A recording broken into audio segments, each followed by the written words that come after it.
I'd like to call the Monday, May 17th District Board Directors meeting to order. Can I get a roll call, please? Betty Brusky-Malik. Kristen Krass. Here. Yes. Craig Gerlach. Richard Murden. Present.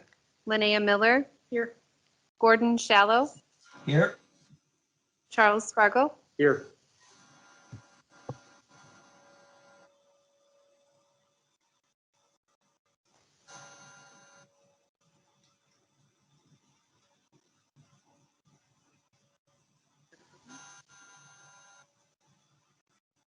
The open meeting certification. This May 17th, 2021 meeting, Mid-State Technical College District Board of Directors and all other meetings of the board and or its committee is open to the public in compliance with state statutes. Notice of this meeting has been sent to the news media and its designated persons in an attempt to make the citizens of the Mid-State Technical College District aware of the place, time, and agenda of the meeting. Open forum. The open forum is at the option of the board chairperson, and ground rules have been established to ensure the orderly conduct of business. This is a meeting of the district board open to the public and not a public hearing. Persons who wish to address the district board may make a statement as long as it pertains to the specific agenda item.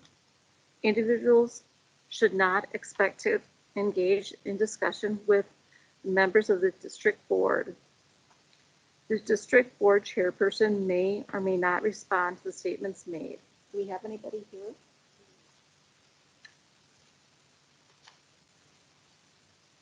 Approval of the April 19th district board meeting minutes as shown in Exhibit A. Is there a motion? I so move. Second. All in favor? Aye.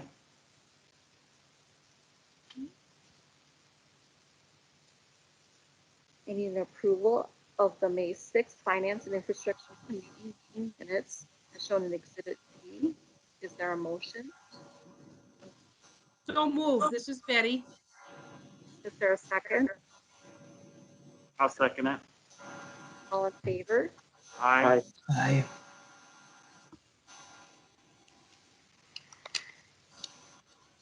Can I get an approval on the consent agenda items? Including payment of bills and payroll is shown in Exhibit C. Contracted service agreements is shown in Exhibit D. Procurement of goods and service shown in Exhibit D. And a district board approval of hires and resignations of contracted staff shown in Exhibit F. Can I get? I make a motion to approve. Second. Is there a second? Yeah. All in favor?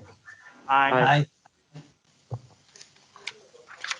Oh, can I get a roll call vote? Betty Brusky-Malik. Yes. Kristen Krass. Yes. Richard Murden. Yes. Linnea Miller. Yes. Gordon Shallow. Yes. Charles Spargo. Yes. Chairperson's report. I'd like to welcome everybody to the meeting. Craig Gerlach asked to be excused tonight. First thing is there is an ACT Leadership Congress, which will be held October 13th through the 16th in San Diego. The Congress will focus on the advanced diversity and equity inclusion. Registration opens on May 20th, May 2021, this month. Please let Angie know if anybody's interested in attending. Angie sent out board advance notices to everybody. A survey was sent about us getting together about a board advance. On the dates provided, June 15th, 1 to 4, Thursday, July 15th, 8:30 a.m. to 12, and Tuesday, July 20th, 1 to 4. There were 2 board members that didn't respond. is anybody, I'm not sure who didn't respond to her, but does any dates work out for anybody? Who did respond? Who didn't? I didn't. Gordy. Gordy, what works out for you? It was Tuesday or Thursday? It's Tuesday, June 15th, 1 to 4. I guess, did those dates work out for everybody, Angie? Those three? Of the board members responding, we did have the maximum amount was 3 board members for each of those dates. And that was the highest number we could acquire. Okay.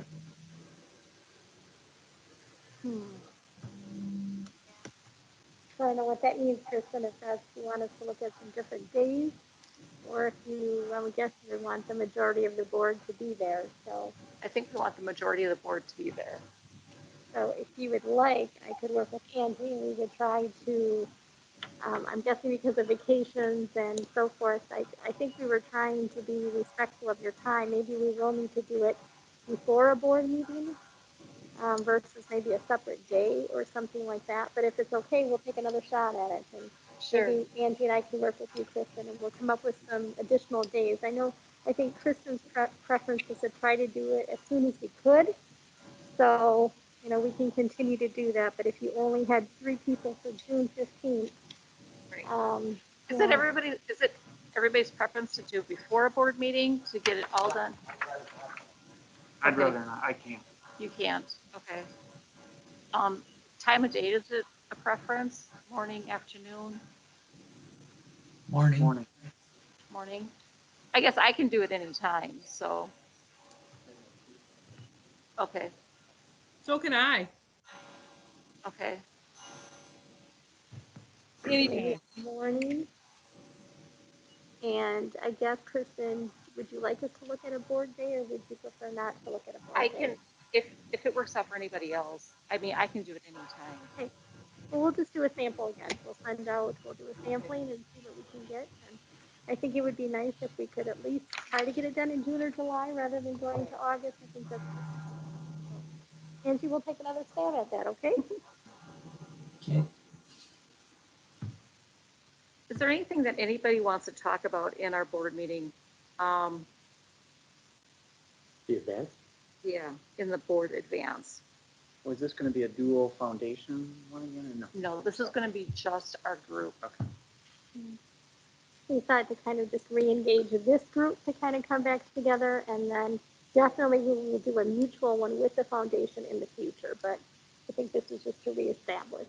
What's the timeline on feedback on accreditation?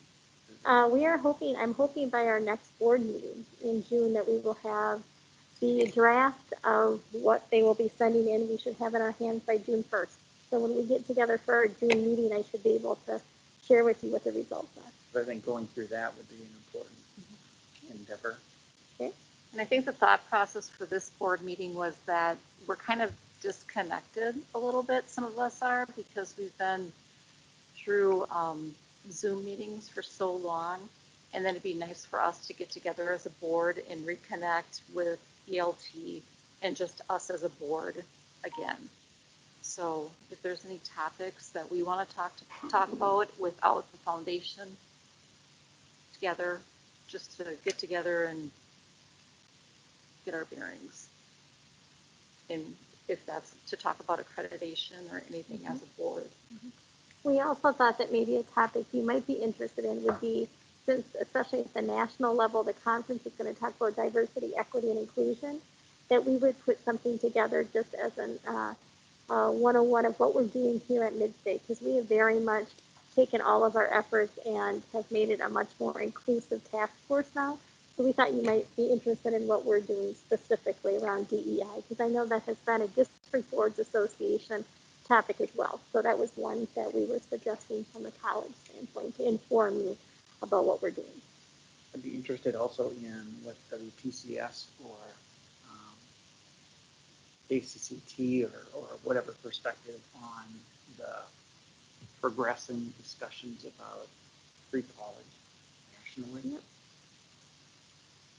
different organizations are looking at what that might mean and how that would affect operations. It seems like in the past, we've often included a little tour as a part of the event. And I'm wondering if the simulation center would be, or are you planning a different opportunity there? I think we were planning on the salon and some other things. The simulation center, if you are going to be attending the July district board meeting, that is what we're going to profile for all board members that are present for that. Okay. But it doesn't mean that we cannot do something with all of you, because I know not all of you participate in the DBA meeting, but that is going to be, I think it's on July 16th, which is the Friday. And we will be taking, I think with the DBA, Betty, and please correct me if I have this wrong, we're going to be doing a face-to-face option. And so the thought is we will have a bus that will pick up the people that are from out of town, because the meeting will primarily be held at a hotel in Stevens Point. But we will pick everyone up there, and then we will take them to a Cyrus review, and we will do a tour, and then we will be taking them back to the hotel for the rest of the meetings that day. So if you do attend on July 16th, you would see it, but at really any other time we can get any of you to be able to see it if that date does not work out. But yes, I agree, Chuck. We usually do a tour just to kind of show you what's new on this campus. And then typically when we have our board meetings in the past years, when we go to Adams, we go to Marshfield, we kind of do the same thing if there's anything new.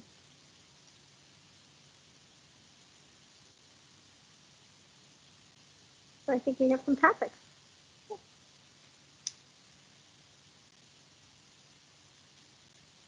Okay, our next meeting date is on Monday, June 21st. If possible, I would ask that everybody attend in person if you're comfortable. We have a pretty big meeting. We're going to also have a closed session. We're going to be talking about college goals, and we also have our presidential review. So it'd really be nice to have us all here to talk about that. So that should be a pretty big meeting. We'll meet here at the Wisconsin Rapids campus. Committee of the whole will be at 4:30, and the regular meeting will be at 4:40.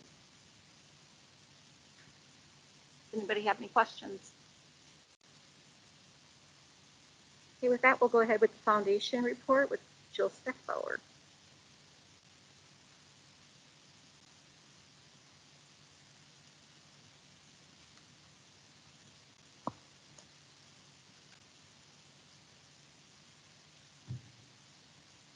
Thank you, everybody. I'm glad to be here and see so many wonderful faces. It's been a long time, so I really appreciate the opportunity.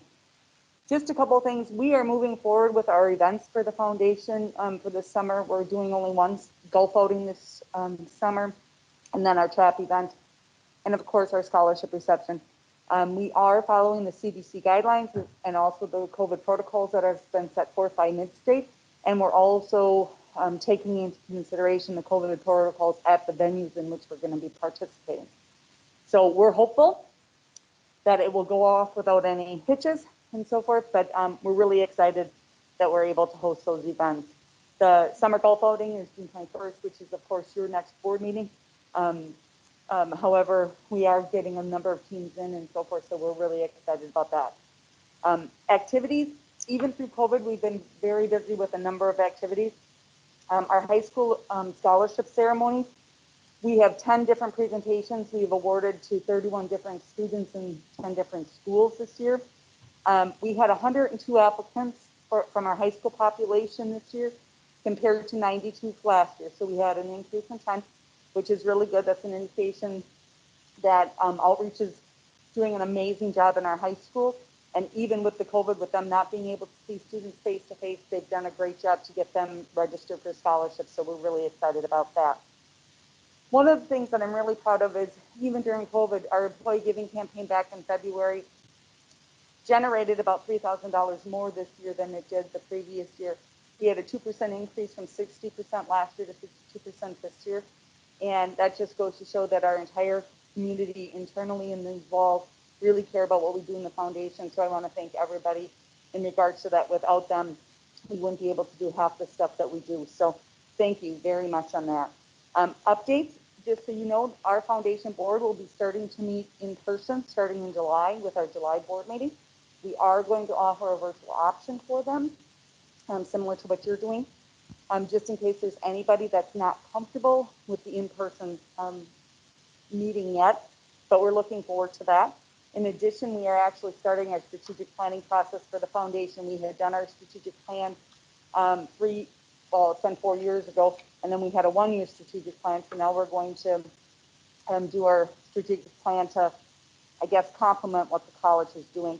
Our board is reviewing the college's strategic plan to make sure that what our initiatives are for our strategic plan really help enhance whatever the college is trying to do from student success standpoint. So we're excited about that. We have some preliminary dates that we're working on to get some data in place. We also did a stakeholder survey, which is going to be a baseline of information that we can use to help formulate our strategic plan based on what our donors, our employees, our alumni all say and know about the foundation. So we're excited to have that data so we have something to work off of.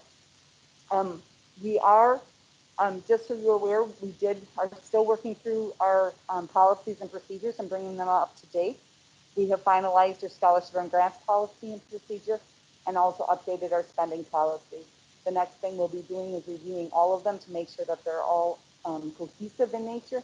And then we're going to set up a schedule as far as which board meeting we review which policy, just to make sure we're staying on task. So we are working on those items as we move forward, and we're happy about where that's going. One of our strategic directions this last year was to increase our endowment. Keep in mind the endowment is those funds that are permanently restricted, that only interest earnings go to fund scholarships, grants, and so forth. And our goal, because of COVID, we didn't know how that was going to affect our giving and so forth. And our goal was $30,000 for this fiscal year that will be ending in June. As of the end of the third quarter, we already had $58,000 new money endowed. So we have continued to see donors continue to give to the foundation, which is absolutely fabulous because our students really are benefiting from all those gifts. So I just wanted to give you that update.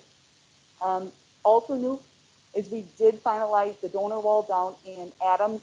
They're actually going to be putting that up, so now we will have a donor wall on our Adams campus as well. The actual donor names probably will not be put in until after July, so we can do it fresh with the new data as of the new fiscal year. But be on the lookout for that. We're really excited to have that donor wall up there so our donors can be recognized on all 4 of our campuses. Collaboration. The foundation board had collaborated with Outreach on their 1, 2, 3, 3 promotion. And because the success was great, we had budgeted for 25 students to get 1 credit of scholarship paid for by the foundation for summer. If they continue in fall, they'll get 2 credits paid for by the foundation. If they continue the following spring, they'll get 3 credits paid for by the foundation through scholarship. So not only were we, creating a need for admissions, but also we were helping that retention factor for the schools. Because that promotion was so successful, we had 52 students get awarded those scholarships. And Outreach came back to the foundation because the need was there, and we agreed to pay for those additional students so we didn't have to turn any of those away. So I'm really excited about the greater collaboration that we're doing with the college on various programs to help with admissions and retentions and so forth. So I really appreciate the opportunity to do that. And also we have been just really actively involved in the Stevens Point campaign project, and we're really excited about where that's heading and how we can make that happen with the ELT team. So thank you very much. Does anybody have any questions for me? Yes, Rick. Sponsor a scholar. Yes. We have probably about 10 businesses sponsoring students in this scholarship window that actually closes at the end of May for fall semester. And of those applications, currently we have 210 students applying for scholarships. But we know this next 2 weeks before it closes is going to be heavy because they're finishing their semester right now and they're going to get those in before they get school out of their minds. So we hopefully will have another 350 applicants again for our fall window. Any new businesses that you can reveal with Sponsor Scholar? We have Rosella Publishing is a business. Mitatech out of Nacita is a business. I'm trying to think.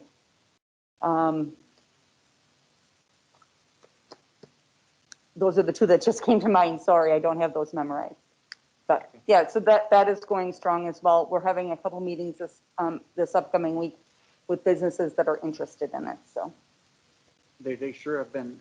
There's a lot of businesses advertising on the radio repetitively for people. So there's a need out there. yeah, there is a need, and I think part of it is they need it immediate now. So Sponsor Scholar takes them through 2-year progression for the degree.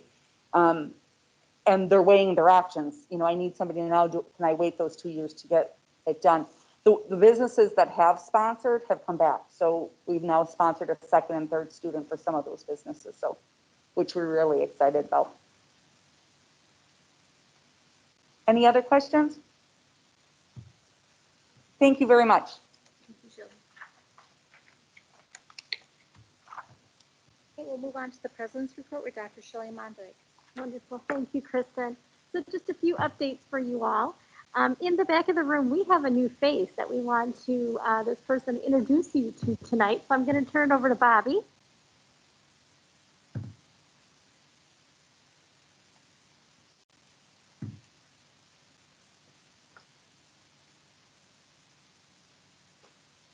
Hi, everyone. So we've been about 10 months without a marketing director, and we finally found one.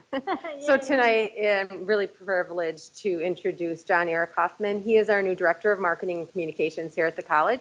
And I'm just going to ask him to say a few words and give you a little bit about his background. Great. Thank you, Bobby. So I'm John Eric Hoffman. I've been in Wisconsin for 12 days now. Thank you for having me here.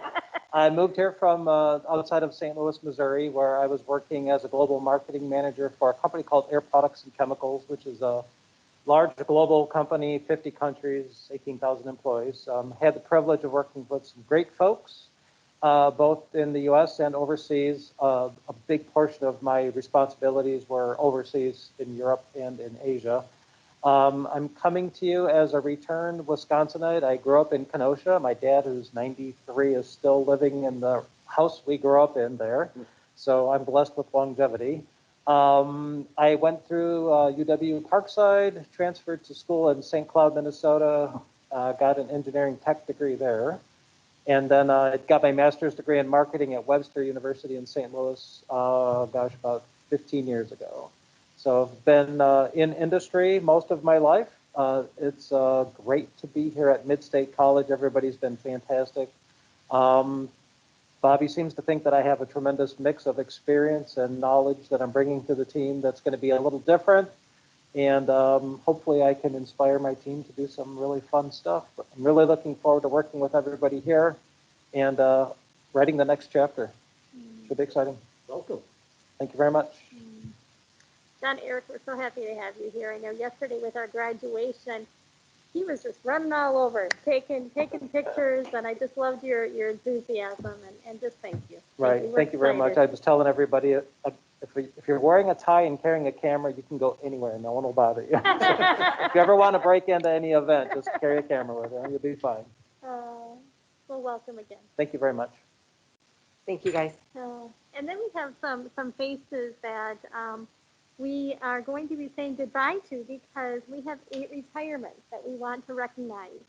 And we're very blessed that we have one person here in person and we have 2 that are virtual. And so we just have a short slideshow that I'm going to ask Deb and Greg to accompany me in being able to just say thank you to these individuals, because when we talk about an organization, it's about the people, and you all know that.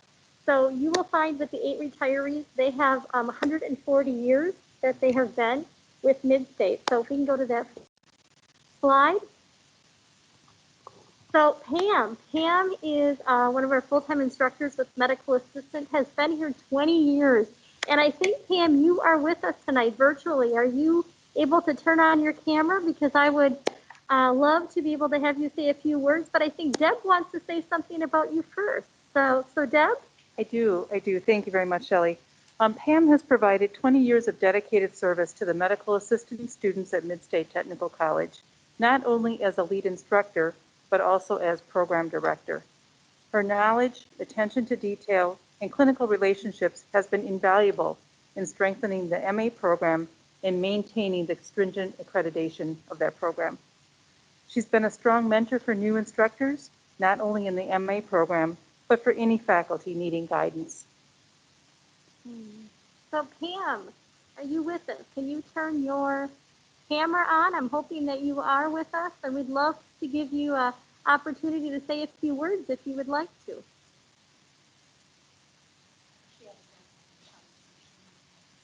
Okay, well, gosh, we thank Pam for everything. She's an amazing woman. I want you to know that. Definitely a person from the day I came in that is what Mid-State is all about. So, moving on to our Shelley? next, yes, She did ask me to say a few words okay. on her behalf if she had to leave early. So she asked me to share with the board her sincere appreciation of their support for the past 20 years. I have been so blessed to have worked for Mid-State and appreciate all of the college's hard work over the years to support student learning, especially during the challenges of this past year during the pandemic. Wonderful. Thank you, Deb. Mm-hmm. So our second retiree is Donna Lee. And Donna Lee, what a friendly face. And she has been an instructor in our nursing program. She had worked at the college for 9 years and then had left for a short time and came back and is finishing again another 3 years. So a total of 12 years here at Mid-State. And Deb, I think you have some words I do. about Donna I do have a Lee? few words about Donna Lee. So as Shelley mentioned, she has had a few roles at Mid-State. She started her career here as a faculty and then worked as an associate dean over the health sciences division. She left Mid-State and of course had to come back. So she decided to join us again as a part-time faculty and then as a full-time faculty in our nursing program. Wonderful. And Donna Lee wasn't able to be with us tonight. So again, we wish her the best. So our third retiree is John, and John is here in person. And John is a full-time instructor in our math area. And look at this, 32 years of service. Oh, John, how are we going to live without you? I don't know. I'll be honest with you. You got your retirement, I'll figure it out, right? Oh, gosh. I gotta ask that yet at home, so. Ask that at home. I love it. So I think same thing, Deb. I think you have some comments about what your staff have said about John. I do. So John has had a positive impact on literally thousands of math students in his time at Mid-State, probably close to 9,000 students. He served on numerous committees internally as well as at the state level. He served three-year terms on the Wisconsin Mathematics Council Board of Directors as a TCS representative. And also, interestingly, he served as assistant and then the head coach for the Mid-State basketball team. Oh, wow. So, John, is there anything you'd like to say to the board? Or? Well, first, thanks for the 32 years. People are asking me a lot about the retirement, and I say that it sure seems like that's what happens to other people. And yet here I am, and I still remember the day I walked in at 26. And I just turned 59. So I've taught in 5 different decades and for every Mid-State president except for one, Earl Yeager, the first one. So, and I just missed him. So I appreciate all of the things that Mid-State's done for me. Every year wasn't easy, but it was always worthwhile. So thank you to everyone here and all those people I worked with all those years. Well, like I said, we're going to miss you. So thank you. Thank you.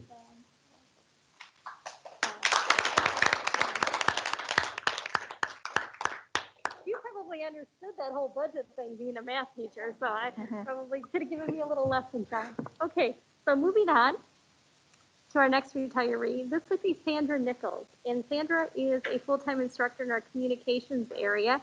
And I love to see this. So here is our part-time faculty that we had for 11 years and then came in to be a full-time faculty for 9 years. So again, total of 20 years. And Sandra was not able to be with us tonight, but Deb, I think you have some words again. I do. So Sandra's been instrumental in meeting students where they are at in their writing careers.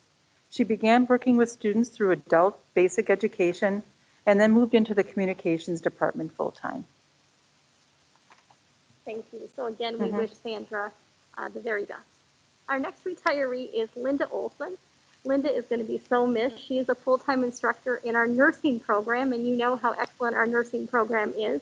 26 years of service, 26 years of service. So Deb, your comment? Yep, Linda wanted to share that she's taught in every semester of the nursing program. And she has seen so much growth. So that's pretty unique because in every semester you have different content. So over the years, she's been able to teach in every semester. And she also mentioned that when she started teaching at Midstate, they welcomed 16 students every semester. And now they're admitting 64 every semester. So talk about growth within the program. And we wish Linda the very best as well. Our next retiree is Brian Ripinski, and Brian is one of our custodians, and he will be retiring after 17 years of service. And I believe, Greg, you have some comments about Brian. Yes, I do. Brian started 17 years ago as a custodian over in the I building, and he's been working in that building, which is our welding area and CNC machine type area. I asked him last week what he thought he was going to do after retirement, and he said, well, I joined Tri-City Golf Course. Oh. So he's looking forward to spending time on the golf course this summer, and has really said he didn't have any other big plans. And I can just see Jill over there going to be sending him a flyer for our foundation golf outing. I know Jill, she was thinking that. Oh, well, we wish Brian the best as well. And then we have Bill, and Bill is our full-time instructor in our respiratory therapy program. What was really neat with our graduation yesterday, he was our faculty speaker, and he has been with our college for 14 years of service. And I think, Deb, you have some words about Bill. I do. So some of this I shared yesterday at graduation as I announced Bill, or welcome Bill to the stage. So Bill is a Midstate alumni and served the college as a respiratory therapy instructor and the program director of clinical education. He served on the Wisconsin Department of Safety and Professional Services, the Respiratory Care Examining Board for 12 years, and 4 years of that being as chairman. He presented and published research, received the Wisconsin Society for Respiratory Care President's Award in 2018, and yes, just yesterday, received Midstate's Red Apple Award for his contributions to student success in support of the Midstate mission. Bill is going to be missed, a very familiar face out of our Marshfield campus, that's for sure. And next slide. And Steve is also going to be missed. Steve is a full-time instructor in our communications area, typically is housed at the Marshfield campus. He has been with Midstate for 10 years, and I believe, Steve, you were going to try to be with us virtually, and I'm thinking I'm seeing your name on the screen. So Deb, do you have some comments? And then we would love to Steve to be able to put on his camera, please. Yes, I do. So Steve has offered his skills to the college by teaching in both the written and oral communications area. I know Suzanne told me that Steve was her person there in Marshfield, and he could handle both the written and the oral communication. He's worked with numerous students at all levels on the Marshfield campus, and has definitely been a valuable member of the communication team. Oh gosh, Steve, how are we going to fill these shoes of yours? I don't know. So thanks for being with us tonight. Would you like to say a few words? Yes, I would just like to say thank you to Midstate for trusting me to innovate in some of the ways, to have some freedom to try new things. And I think our students benefited from some of those. So I would just like to say thank you for this great opportunity. Oh, no, we need to thank you, Steve. So thank you. We wish you well in your retirement. I hear you might be moving out of Wisconsin. Is that right? Yes, we're actually going to be relocating to Texas. Oh gosh. Okay. Well, you think of us in the wintertime, okay? I will. Okay. We wish you the best, Steve. Yes. Thank you, everyone. Thank you. Thank you. And I think that concludes our 8 retirees, but just wanted to show you the faces behind Midstate. So again, just in closing, thank you with a round of applause. Big shoes to fill, that's for sure. Moving on with my comments, I also wanted to just briefly say, as you had received an email from me, that our accreditation focused visit did occur on May 3rd and 4th. Please know that our staff was part of 12 different sessions that we needed to do with the 3 reviewers. Our initial feedback was very positive. We are very hopeful that we have met expectations, and we should be hearing something by June 1st. So as soon as I hear how that is coming out, I will let you know. Really need to thank the college. It was very much expressed that our people that were part of our sessions, including our faculty, were very engaged and very much were able to answer the questions that they had been asked. So just a thank you to the entire college for embracing and preparing for this visit. College Conversations is something you may recall that I had started to do when I came in, where I hold some sessions and we get everybody in a room who can come, and really it's just a conversation. I try to share some college updates. It's also a time for staff to be able to ask me questions. So we did do them again this semester. We did do it virtually, and I can tell you I had 5 different ones that I held, and I think at one we had over 80 or 90 people just in one session. So just know that we had a great turnout of our staff that participated in the College Conversations with me this semester, which is just a testament that people want to be informed. And I think that's a really good thing. Our Phi Theta Kappa, we did have our spring semester, our induction. That was on April 29th. And again, we wanted to do that, so we did that as a virtual ceremony. But we also we received some good news about our Phi Theta Kappa chapter. You may recall that was something that we had began the first year that I came. It's really to be able to talk about academic excellence and be able to have our students be able to join this National Honor Society. And we received an award. So I'm going to let Mandy go ahead and talk about that. So Mandy, I know you got a couple things you wanted to share regarding Phi Theta Kappa. Yeah, thank you, Shelley. So we recently received the PTK REACH Award. REACH stands for Recognizing Excellence in Acceptance and Completion with Honors, and recognizes and rewards PTK chapters that excel in membership development. So our current membership is 195 students in our PTK program, with 77 who joined between January 1st, 2020 and December 31st, 2020, which is that 77 is why we received that REACH award. We have 2 really great faculty, John Steele and Jill Quinn, who lead the Mid-State Phi Theta Kappa chapter. Yeah. Very impressive. So when you talk about engagement and retention, definitely having the right people lead that. Thank you, Mandy. Adam's Friendship Admit Day, you're going to see that is on the agenda a little bit later, and Mandy's going to talk about that. I can't say enough what an amazing day that was, but I won't take away from their presentation, but definitely something we want to continue.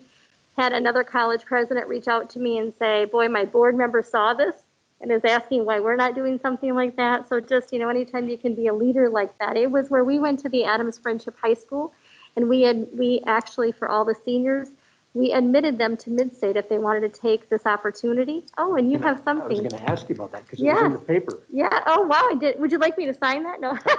That was a surprise. No, Amazing. It was just so much work that the K through 12 team has done. Margot Beaver was there, and we were able to announce the Robert Beaver Scholarship for the first time. And I think Mandy's going to share with you how many students just from that day have now have an interest in Mid-State, because we know when working with that high school, it's that access, right? People don't know how to start. And it's really exciting. So now I've said more than I should, Mandy, I'm sorry. But and then last month, I forgot to show you, we have been, and I need to give marketing the kudos on this, and really our managers and our faculty, we have built some really strong relationships with our media partners. I don't know if you've noticed that. But Mid-State is getting a lot of airtime, both not only in the paper, but just airtime on the Channel 7 and the Channel 9. And last month, I wanted to show you the clip they did on our salon. So I'd like to show that. We also then came back and we got some great press on our advanced EMT.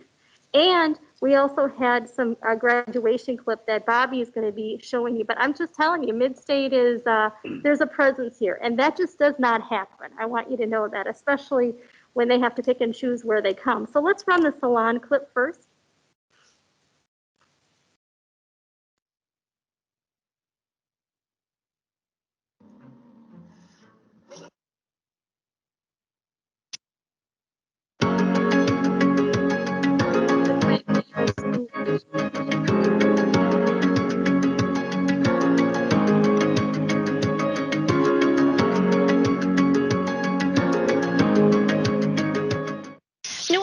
Mid-State Technical College in Wisconsin Rapids is getting a much-needed facelift to its cosmetology department salon. News Channel 7's Tony Langfellow explains how it's going to benefit their students. The brand new state-of-the-art salon at Mid-State is giving students a taste of the real world. It's enhancing student education and serving the community. It's all up to date. Everything's state of the art. Everything's modern. For students like Danielle Henriksen, a remodeled salon at Mid-State is a dream come true. When I graduate and go into my career, wherever I choose to go, it will just prepare me for everything here because it's all up to date and modern. The old salon was much smaller with less lighting, an inconvenience for students and staff as well as clients. Henriksen says this new facility doesn't even compare to other salons. This salon is much more open. The space is stretched out a lot so we can practice a lot more services. Construction for the $900,000 investment began in the fall of 2020 and opened in time for the spring semester. The new area includes a barber shop, aesthetic space, hair salon, and a nail salon for the new nail technician program. We added that cohort so that the students can have another option. Instead of just doing cosmetology, they can now focus more on nails. The new facility is open to anyone, whether they need a manicure, a haircut, or even a facial. Students have access to the latest technology. It's been great. We've been able to move around. The lighting's been wonderful, allowing more area for students to do their services and new state-of-the-art equipment. And most importantly, it's about ensuring students get that hands-on, real-world experience. It makes me so happy to be able to see these students flourish and enjoy their time here. In Wisconsin Rapids, Tony Langfellow, News Channel. And now, isn't that amazing? I mean, just that you can't buy that. I mean, it also just shows, we just thank you for your support, board members. I can't say enough. And the advanced EMT, we need to show you this because this has been a great growth for us, where we've expanded what we're doing in EMS. And Rick Anderson and Colleen are doing an amazing job with the faculty. And when I came in, I can be honest with you, not all the fire chiefs were liking what we were doing. And on this one, I wanted to make sure I showed this to you because we have one of the fire chiefs that is actually talking and giving us kudos. So please, Andy.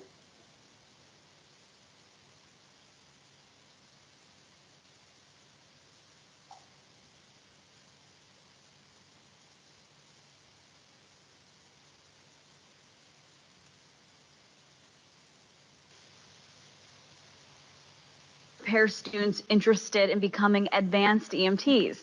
News Channel 7's Tony Langfellow explains why there is an increasing demand for people with those skills. For about the past 10 years, the advanced EMT program has only been offered on an as-needed basis. But now with more interest, Mid-State Technical College is preparing EMT students for the next step. It met a need that we were having a hard time finding an answer to. I didn't know where we were going to end up having to send people. Jerry Miner is the fire chief at Pittsville Fire Department. They're partners with Mid-State Technical College for the EMT program. He says bringing the advanced classes to the forefront is key. We were really happy when they came out and said they wanted to bring the program back because we were out of answers. And it's really made a big difference. Miner says having students learn advanced medical skills locally makes it easier for recruiting and training, rather than traveling outside the area. Students work with Pittsville Fire for field training. I'm doing this class primarily to advance my knowledge and my skills in the EMS field, and to give back to my community, my department, try to help more out. Students get hands-on work both in and out of the classroom.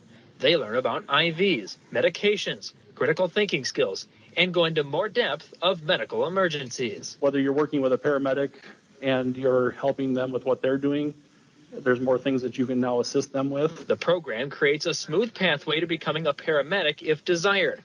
More educated students also means enhanced medical skills out in the community. It's vital that these departments have the workforce that they need.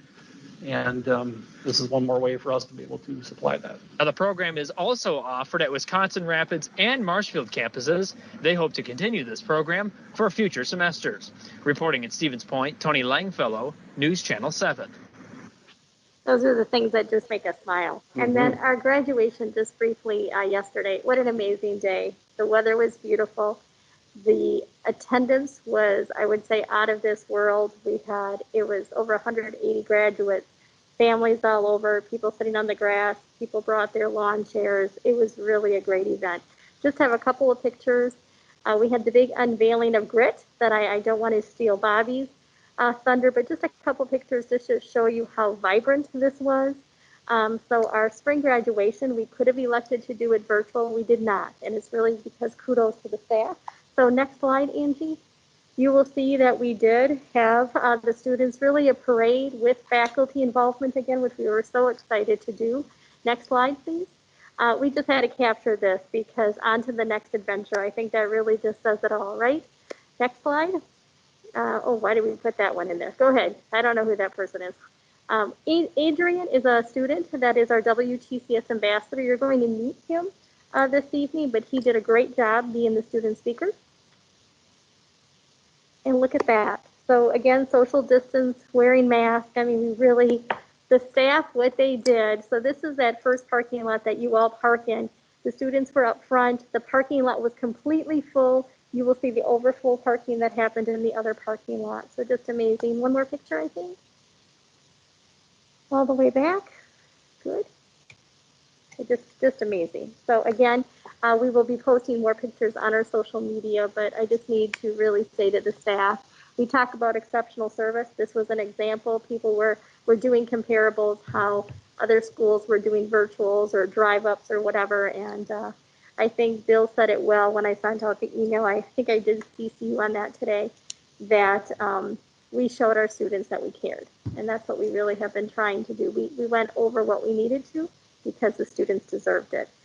From a community involvement, know that I serve on the UW Stout Program Advisory Board for the doctoral program, so I did participate in a meeting on April 22nd, and was glad to host the mayor of the city of Wisconsin Rapids, along with their director of community development. Bobby and I had a meeting with them on campus on May 12th just to talk about what is the city doing and see if there's any partnership. From a WTCS update, the WTCS State Board meeting is tomorrow morning. I will be partaking in that. I also will be leading the President's meeting that will be happening in the afternoon. Also an FYI from a WTCS news is Chippewa Valley Technical College, they did name their new president. And that new president is a female who is coming in. Her name is Dr. Sunam Beaton Garcia.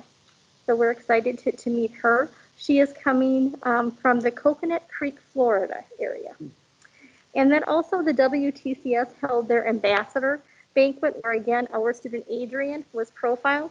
And that's always just a great, every college gets to profile one ambassador and Adrian was ours. So just things continue to be very busy, but that would conclude my president's report, Kristen. Thank you, Shelley.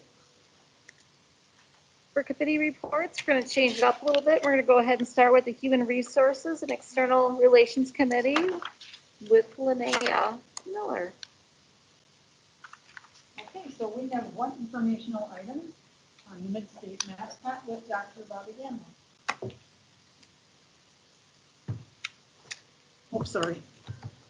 Okay, so as you all know, one of our strategic goals this year was to launch Mid-State's mascot. And our goal was to launch it at graduation. As you recall, the Cougar mascot was established in around 1970s or sometime back in that time frame and took a leave of absence. We don't know where, but the Cougar is back. With our students, our staff, and our community, we received a lot of input throughout last year, and the name Grit was established. And a goal for this year was to bring Cougar back in person or in Cougar.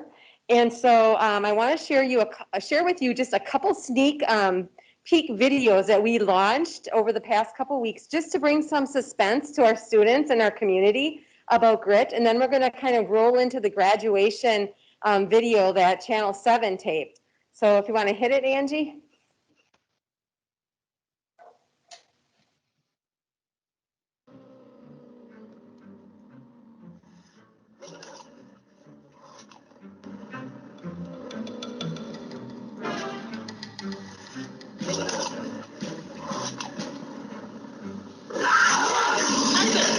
You must be here for your checkup. Please wait here while your room set up.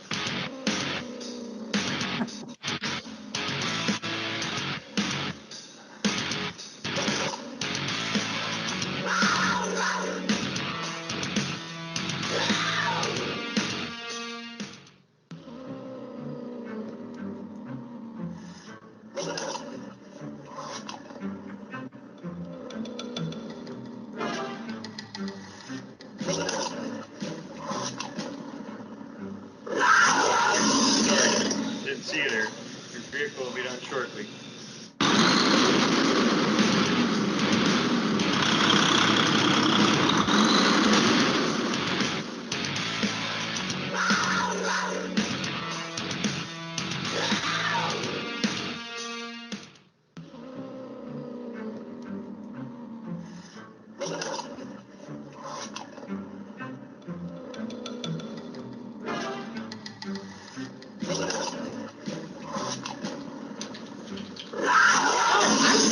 You startled me. Yeah, I'll put you down for a haircut. If you just want to take a seat, your stylist will be with you shortly.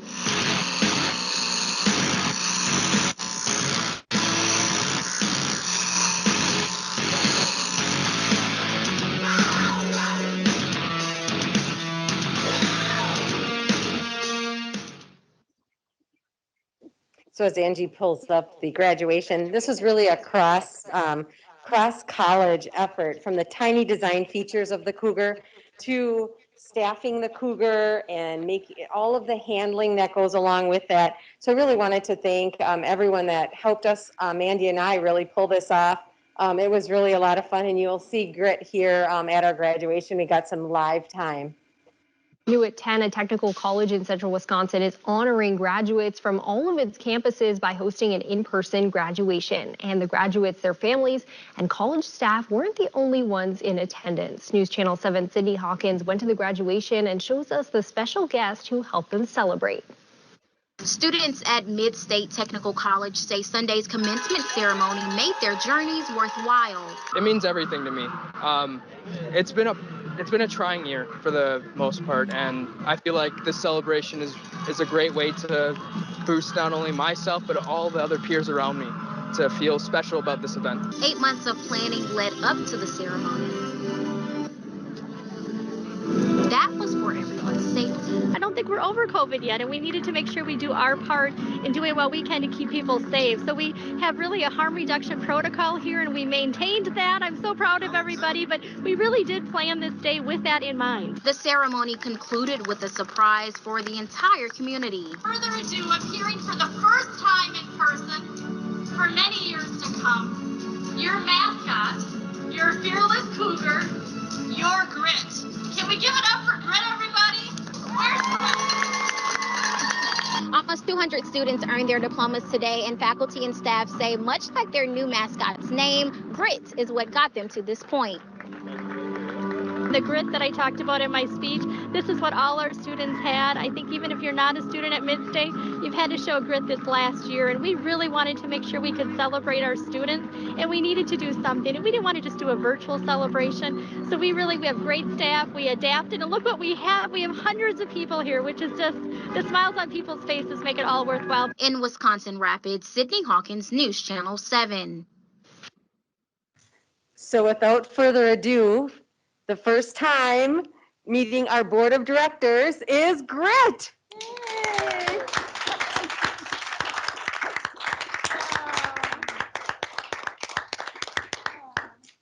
Grit, we're so happy you're here. Thank you. Thank you. You did such a good job yesterday. Oh. And he's so buff. Oh my gosh, I know. And we're just, look at that. We're so excited. And just thank you, everybody. This has been a team collaboration. I just really been in the works for a year and a half. All the work to be able to bring Grit back. So excited. Grit, thank you. Thank you. You will definitely be seeing Grit around. I mean, we're just so excited at the Raptors game. We're hoping that he'll be taking on that. Is it a mouse or a rat or whatever is that? Roscoe. Look at that. You're ready for Roscoe, aren't you? Absolutely. So just so excited. So thank you for coming tonight. We really appreciate it. See you again. That concludes my report. Great job, everybody. The kids are gonna love it.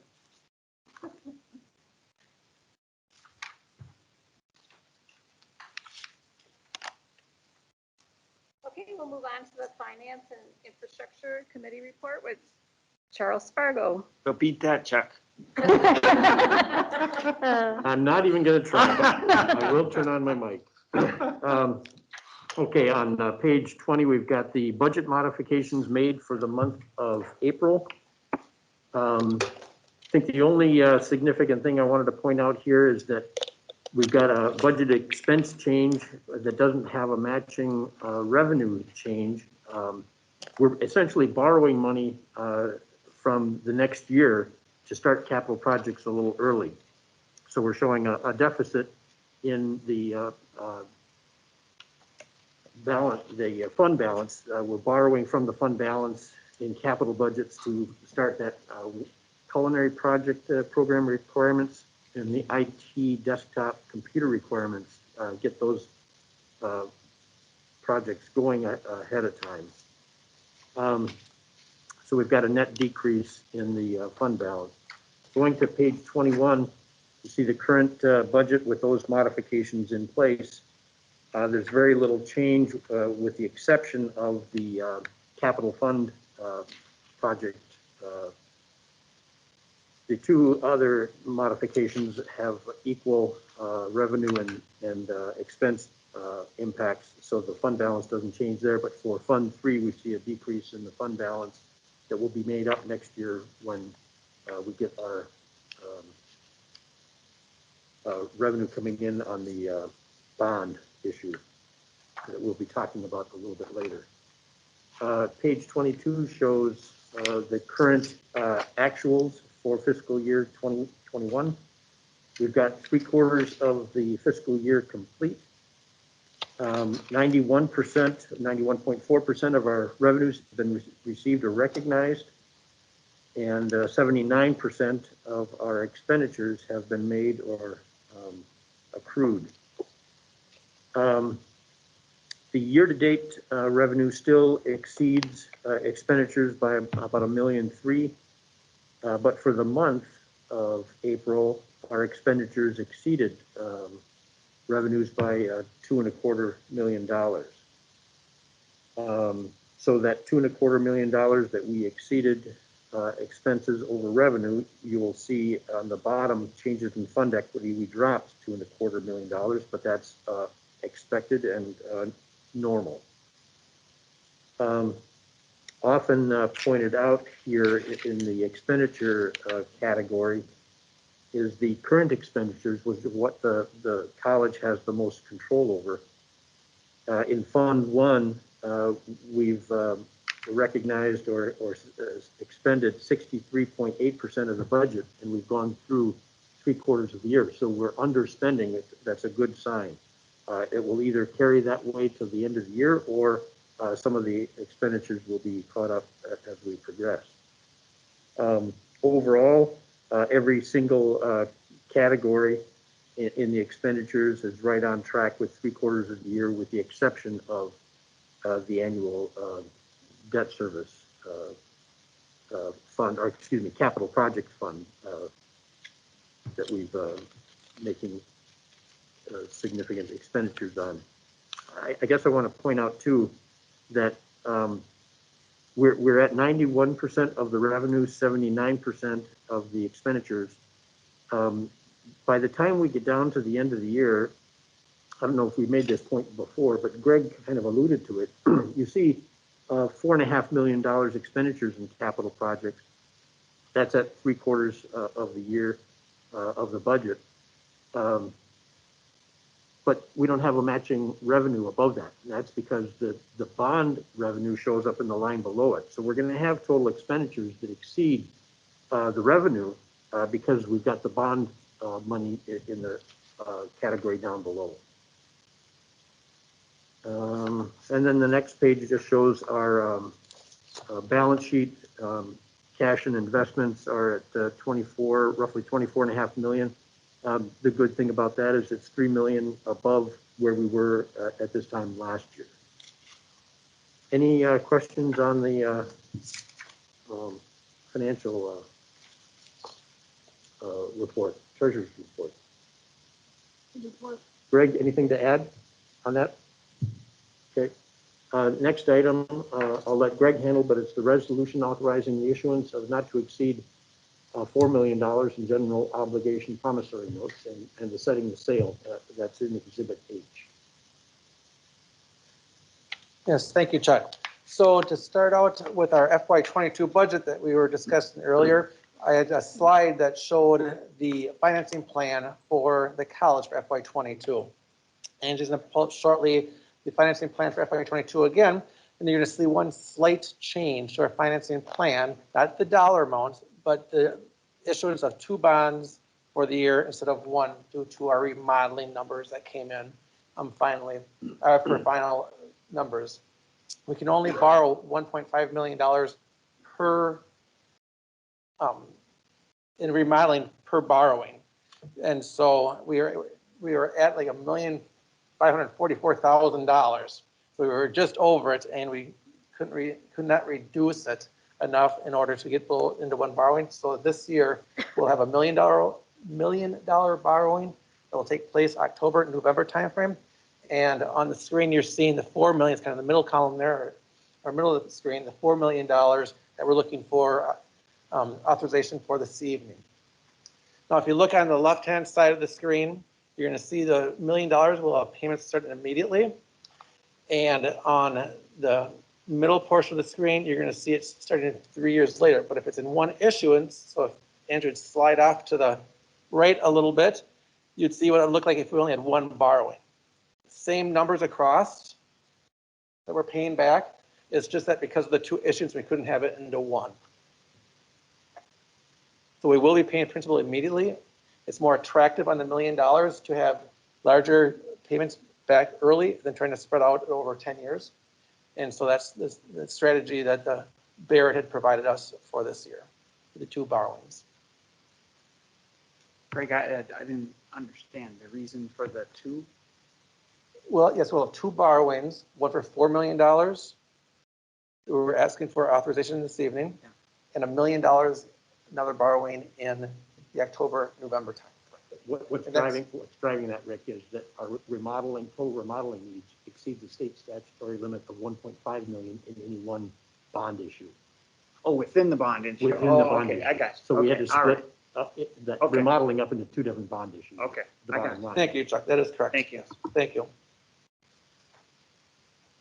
So if we slide back to the left, we'll be looking at that $4 million borrowing for this evening, authorization. Any other questions?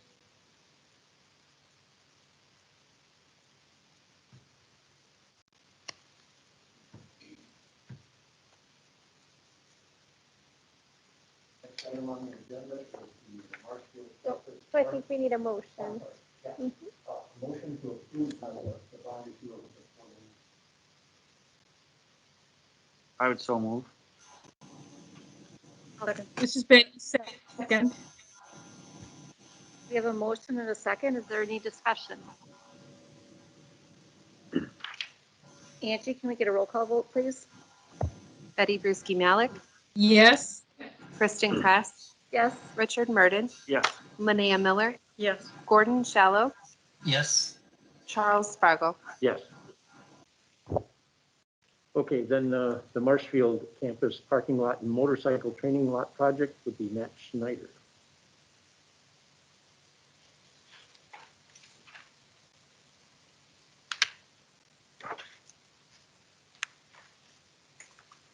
Thank you, Jeff.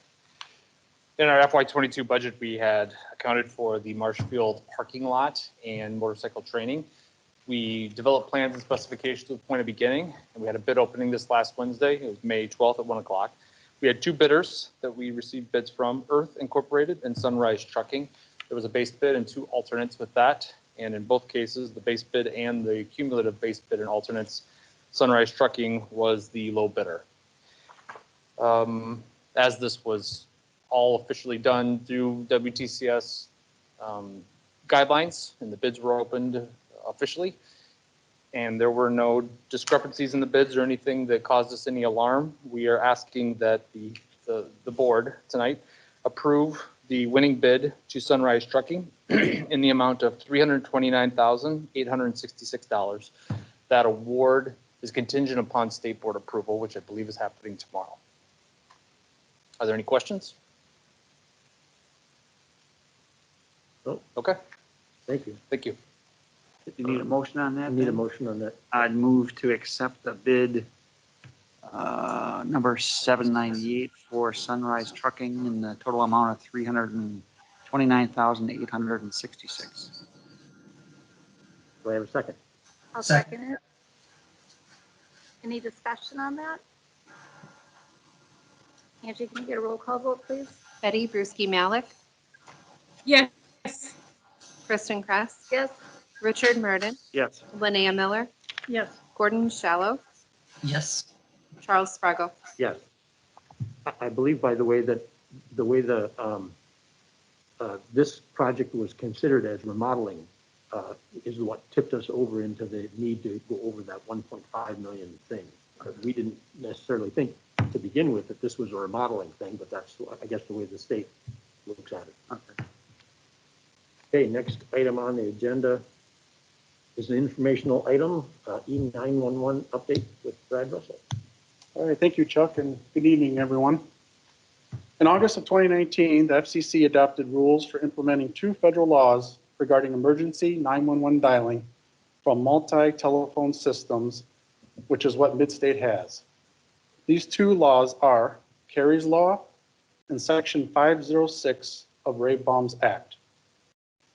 Carey's Law relates to direct dialing and notification for 911 calls coming from MLTS organizations such as ours. Direct dialing simply means the ability to go to any phone and dial 911 and make the call versus needing to dial 8 or 9 first. In addition, Carey's Law requires notification to be sent to someone who is likely to see or hear the notification when 911 is called, so that he or she can aid in building entry for first responders. This notification can be text messages, email, pop-ups, alerts. Currently, Midstate's security team is notified anytime that 911 is called. Section 506 of Ray Baum's Act requires dispatchable information to be included when 911 is dialed. Dispatchable information includes a callback number, address from where the call came from, room number, floor number, so that first responders know exactly where to call from when in order to better respond in a timely manner. A great example of this in practice can be seen with our Midstate Healthcare Simulation Center. Because this center accesses our telephone system, meaning that any calls made from the simulation center comes back to the Wisconsin Rapids campus through the internet and our telephone system before going out to the called number. If we were not in compliance with Section 506 of Ray Baum's Act, the call would appear to come from 500 32nd Street North, rather than the address of the simulation center, the floor that it was being called from, the room number, and callback number as it does today. With that, I would like to say thank you to the information technology team for their hard work and many hours that they put in this project to make it happen. With that, I entertain any questions. Yep, Chuck. With so many different entrances on this campus and the others, how would emergency responders know what door to go to? Is that also included in the contact information that is sent? That's a great question. At this time, we do not have the actual door entrance, but we do send the building number. It's like A building or I. And then also, as noted, with security being notified anytime 911 is called, hopefully they can work with whomever's on campus, either themselves or via deans or similar, to kind of aid in that first response or guide first responders to the desired location. Okay, thank you. Any insight in terms of what generated Kerry's Law and Ray Baum's Act? Sure. Something like what you were talking about, where they went to the wrong place or something? Yeah, I know for Kerry's Law, there was, I believe it was Kerry, 99% sure it was Kerry's Law. There was a hotel where the mother was being attacked and the daughter tried dialing 911 repeatedly, but she did not know, I think she was like 9 years old. She did not know that she was supposed to hit 8 or 9 first. Therefore, 911 was never called. And so that's what prompted, I believe, the Kerry's Law. And then the dispatchable information is kind of the similar where, as an example, in the large hotels, campuses, hospitals, things like that, yes, there was impacts to response because they didn't know exactly where in these large facilities people were calling from. So that's what prompted the Ray Baum's Act. Thank you. Thank you, Brad. Great, thank you. And I believe that concludes Finance and Infrastructure Committee report. Okay, then we'll move on to the Academic and Student Services Committee report with Betty Brusky-Malik. We're going to start out with some program changes, and Dr. Deb Stencil will ask for board approval. Dr. Deb? Thank you, Betty. Good evening. I'm here to follow up on 2 programs that I initially came to you back in December of 2020. The first is a Firefighter Technician Embedded Technical Diploma. So the concept review, again, was approved by the Mid-State Board last December. This program is completely embedded into our Fire Protection Associate Degree program, and therefore does not need your approval to move forward to that program approval process. But instead, it was approved by the WTCS Provost on May 7th, 2021. So our plan is that we will launch this program in the fall of 2021. And we're really pleased about this because this will provide our students with a pathway in that technical diploma, then laddering into that associate degree, really serving the firefighting fire agencies in our district. We will begin to contact our current and prospective students about this opportunity. Are there any questions about this program? Okay. The second program I want to talk about tonight is our metal fabrication technician technical diploma program. So again, in December of 2020, I came to you and talked about the program, and you approved the concept review process, and that was submitted to the WTCS System Board, and we received approval in March.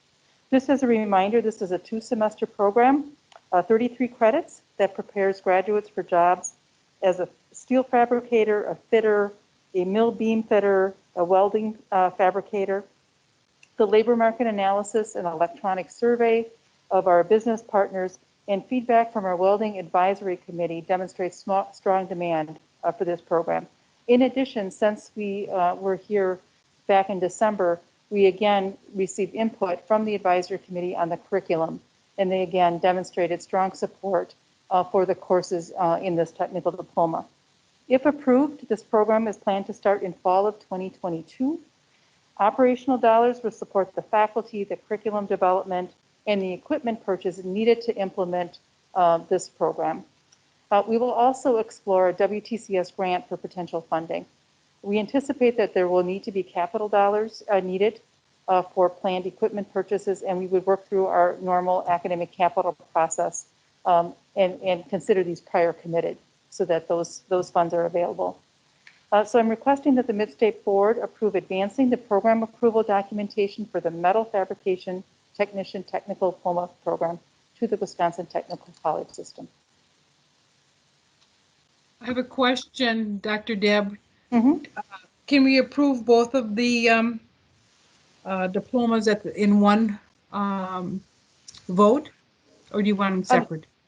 Actually, the first one was already approved by the WTCS Provost. So it's really the second one, the Metal Fabrication Technical Diploma. Then I would so move that we approve the Fabrication Technician Technical Diploma. To move forward. Second. We have a motion and a second. Is there any discussion? Angie, can I get a roll call vote, please? Betty Brusky Malik, Yes. Kristen Kress. Yes. Richard Murden. Yes. Linnea Miller. Yes. Gordon Shallow. Yes. Charles Spargo. Yes. Thank you. Our next item is an informational item regarding the Adams Admit Day. Dr. Mandy Lang. Thank you, Betty. So on May 7th, we, or actually the entire Adams Friendship senior class was admitted to Mid-State.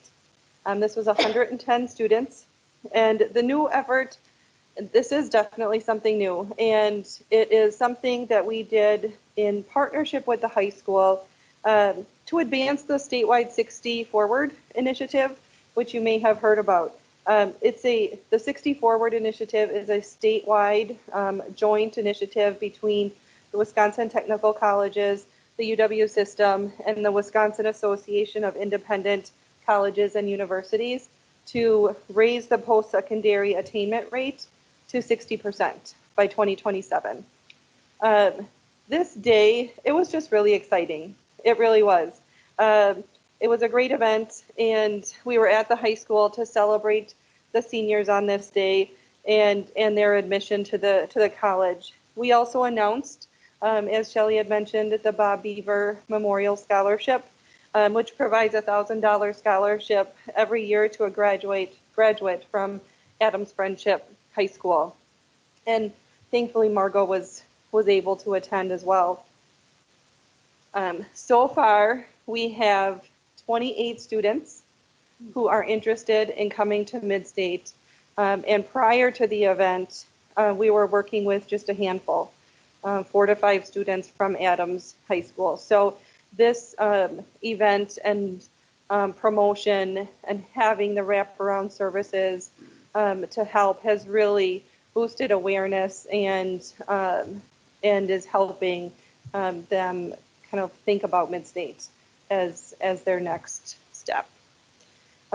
We have additional support coming yet as well, including academic advising, career exploration, and assistance with financial aid.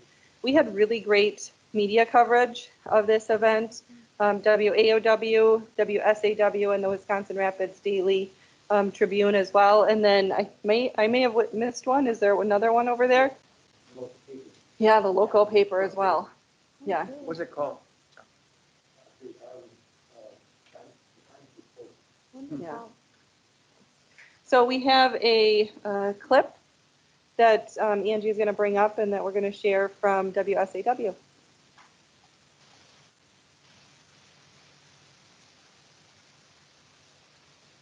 The spring college admissions window is often a time of nail-biting anxiety for high school seniors. It certainly is, but the wait just got a little easier for the senior class at Adams Friendship High School. Kaylin Schumacher joins us live in Wisconsin Rapids this morning with a look at some of that exciting news for the senior class. Kaylin, what's going on there?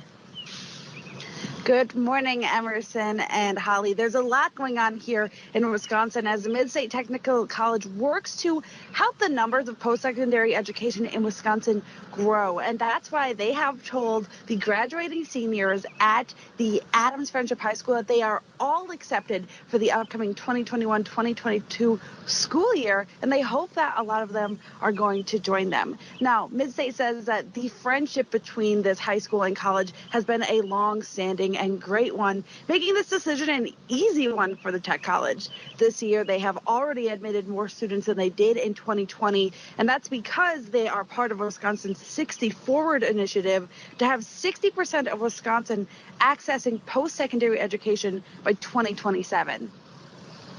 It's really important because the demand for skills gained, especially in a 2-year technical degree program, is really on the rise. And there's no end in sight with that. Now, labor economists estimate that 60% of all jobs will require a high-quality post-secondary credential by the end of this decade. So far, they have already gotten a lot of interest from the students, the school said, a high percentage of which are first-generation graduates who need some guidance understanding the ropes of college. Midstate says that they hope that this opportunity will better their future, or otherwise just give them the opportunity to do what they want with their future. Reporting in Wisconsin Rapids, Kaylin Schumacher, Sunrise 7.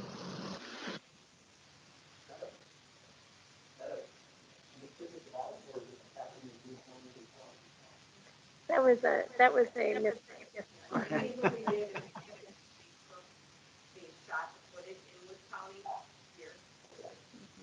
We have had interest from an alternative high school as well to kind of do something like this as a result of kind of seeing all that media coverage. So we're going to be talking with them soon.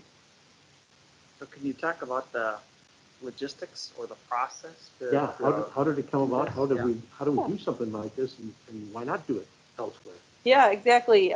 We are planning to this was a pilot, so we're thinking if other schools are interested, we would do it with them as well.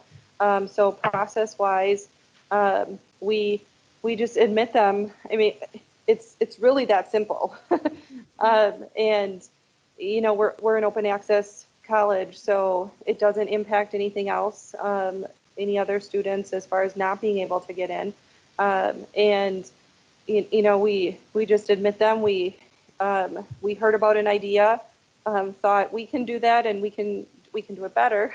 And thought, who do we want to start with? And Adams Friendship came to mind, and really with their student population of being a large percentage of first generation college students, and that's a lot of our students as well. So we started working with them. They were great to work with. They right away said, we would love to partner with you on this.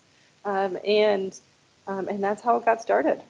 We really every senior got called up on stage, and I actually handed them an admission letter. Oh my gosh. And the photo that you're seeing, I think those 3 individuals had already been accepted to Midstate. So that's why everybody got a Midstate hat. Everybody put it on. We got a group picture. But what was really neat about it, and Mandy and her team, I mean, they really did rock this. For that person who was thinking about it, or again, not knowing how to start, you could just see I have support now. I think I know I can talk to someone. For the people, I was talking to a gal that had been accepted at UW Green Bay. Part of my words were, if you've decided to go elsewhere, congratulations, but just know we're here for you. If you want to take a course when you're home for the holidays, or if something changes and you need to come back local, we'll be here. Lori Inda was there, did a fabulous job of letting you know what the programs are that you can do now right in at the Adams campus, which are, I think, 4 complete programs. And also for the people that maybe are going off to military. We talked about when you get back and you have some benefits, know that we will be here. And for the people that are joining the workforce, we talked about maybe you want to take 1 class, or again, once you get that job. So it was really, we approached it in a way that it can work for everyone, but please know that they have to meet program requirements. So we go wherever, we meet them where they are at. So they are accepted to Midstate, but now have to go through, well, where are you at, right? And we would support them like we would any other student, but it's just that access, that first step. And I know that there were some students, I was telling the team that I think we can measure and see the numbers of direct, but there's a lot of indirect outcomes that I'm sure happen from this event that we may not even know. That person who went home, and maybe right now is not the right time, but maybe 4 months down the road it is. And I mean, we had the balloons, and they had Bucky's Pizza, and your staff just knocked it out of the park, Mandy. It was wonderful. It was a lot of fun. Yeah. So the process, I'm still hung up on. Yeah. So I mean, traditionally, you apply. Yeah, and then you get an admission. Your initiation of It was our initiation to basically put our hands out to say, welcome to Midstate. We believe in you, and because of that, we are going to, admit you to our college if you want to come to us. And And we find, Rick, that a lot of people, why they don't start is they don't know how to. How do you They go don't about, even know where the door is to right, knock how on. do you fill out And the, you yeah. open the door for them. Exactly. That's the biggest concept around here. And then allowing Mandy and her staff to really be able to answer the questions like the financial aid application. Okay, so how are you going to pay for this? We're gonna fill it out with you. You know, just that, you could just see that students were like, oh, because you also know that, especially in Adams County, what Mandy has educated me on, the parents that are in that area, many of them do not have post-secondary education. So when you think from a support standpoint, a lot of those students don't have the support to go home and say, okay, Mom, how am I going to pay for this? And so, I mean, what Mandy and that team rolled out, you could just see for some students, they were proud, and they were just so excited to talk to the next person. So it opened their eyes that there's someone out there and that we believe in them. And if they want to, you know, come into the nursing program, they're going to have to do the same, you know, testing or whatever, you know, to see if they need any remedial work or whatever. But it's just that first step that is so powerful. Really, we couldn't have done the process without the partnership with the high school. You know, they were really key in developing that process. And, you know, when, you know, with these 28 students who, you know, just within the last couple of weeks have been interested now in Mid-State, you know, there are a few next steps that they have to do, but this was really that first step. And knowing and taking away the anxiety of that first step really helps them realize, yes, I can do this. So is this something that might be done in the future with, let's say, dislocated workers, right? Possibly. So We kind of some plants are already, shutting down. yeah, we kind of already do that with dislocated workers, to be honest with you, because when we have the meetings with them, it basically is, hey, where do you want to come in? Yeah, it's kind of that same principle, yes. Yep, exactly. Because we know to be able to get 60% in the state of Wisconsin to have a post-secondary credential, you need to have the people enter post-secondary education. So it's really the ideas of Mandy and the rest of the executive team to say, you know what, they heard about this idea, but what can we do? Where would we pilot this? And they just took it to the next level. And like I said, it's always a compliment when you have another technical college reach out and say, my board member saw this and is now asking, can we do something like that? So you may actually hear about that at the District Boards Association. I kidded that president, said, just try to keep up, will you?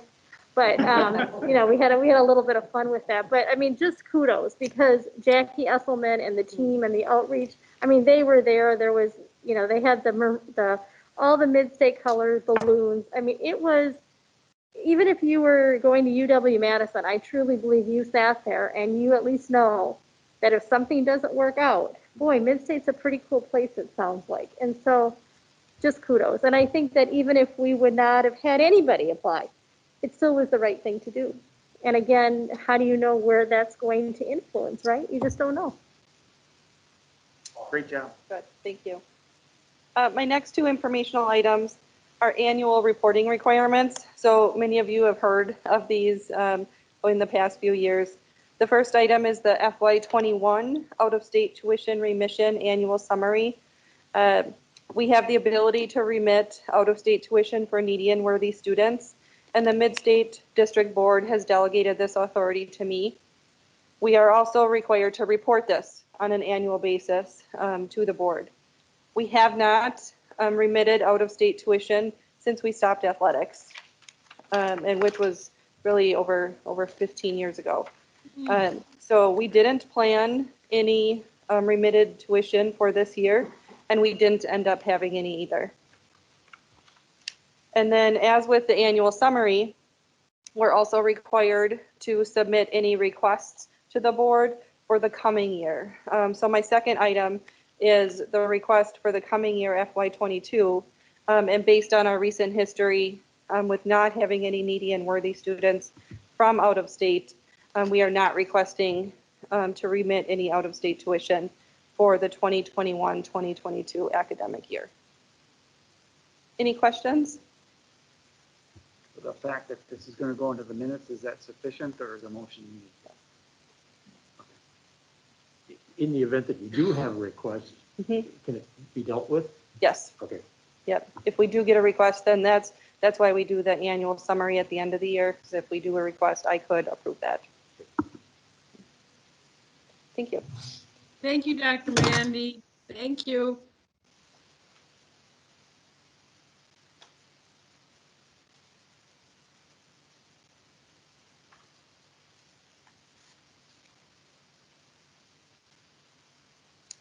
Earlier this evening, we had a committee of the whole meeting. In the meeting, we discussed the Mid-State Finance and Infrastructure Committee held a special meeting on May 6th to review the college's fiscal year 2022 annual proposed budget. 4 members attended the meeting. The executive leadership team members presented the proposed budget and impacts on the college.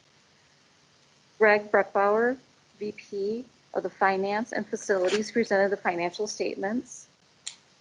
Financial statement highlights included the general fund budget is balanced without using fund equity. This is the second year for the college to present a balanced general fund budget. Enrollments are assumed to increase 2% from the projected 2021 budget year. Next year, the college is budgeting 1,642 full-time FTEs. The college's strategy to control property tax fluctuations is accomplished with this plan as well. Property owners in our district, based on a 1% assumed property value increase, will see an increase of $1.24 per 100,000 household. The $5 million capital budget that was approved at the March board meeting was contained in the presentation. The culinary program remodel at the Wisconsin Rapids campus and the parking lot with the new marquee at the Marshfield campus are focal points of the capital budget. Are there any additional comments or questions? I'd just like to add that at the May 6th meeting, Greg and the executive leadership team did a great job going into great detail. I think it was more than an hour and a half that we spent going into a lot of detail, heard a lot of background. It was a very good meeting. I thank them all for that. At this time, I'll entertain a motion for approval of the resolution to publish the budget summary and notice of the public hearing. Can I get a motion in a second? So moved. Any discussion? Angie, can I get a roll call vote, please? Betty Brusky Malik, We lose her? Kristen Krass, Yes. Richard Murden, Yes.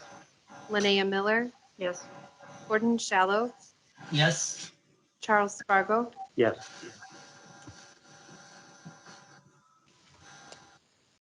Then we'll move on to discussion and action items, and I'll turn it over to Dr. Mandy Lane.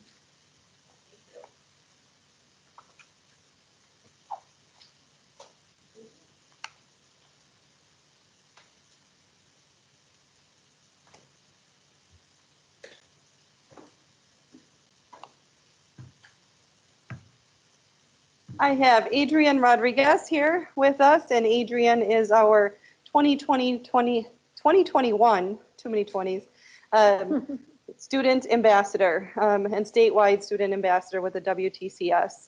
Adrian is a business analyst student, actually a very recent, as of yesterday, graduate, and is here, you saw him up there earlier, is here to share with you his experience and his story as a mid-state student. So before I begin, I just want to say thank you all. As a student in high school, I really didn't know if I was going to go to college, not because I didn't want to, but because I knew I couldn't afford it. You know, college is super expensive and it's going to continue to get expensive, but I had a wonderful community outreach member reach out to me, and similar to what happened in Adams, I mean, we had 4 other students, but just that experience with that changed my whole perspective.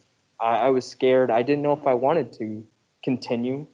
And she helped me with my application. She helped me with the scholarship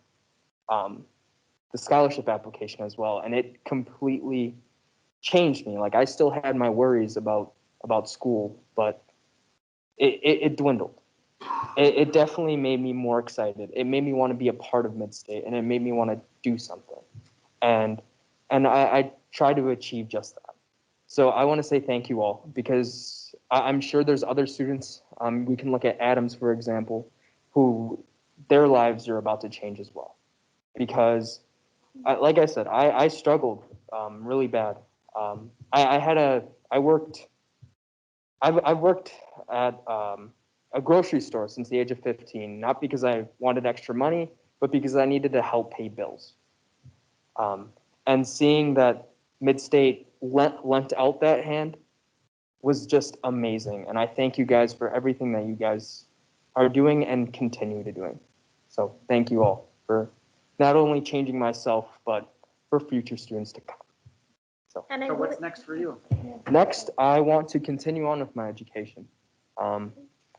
I want to pursue and go to Lakeland, because I mean, I've been on WSG. I've talked with legislators about, you know, how most colleges are now working with each other. So kind of indecisive right now, but you know, I want to continue on with my education. Great work.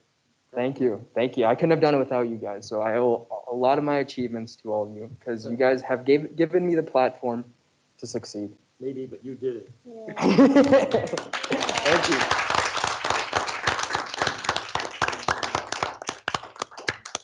Now you're alumni. Doesn't that just sound good? Oh, what an amazing individual. With that being said, can I get a motion in a second for adjournment? So moved. Second. Thank you, everybody. Thank you, everybody.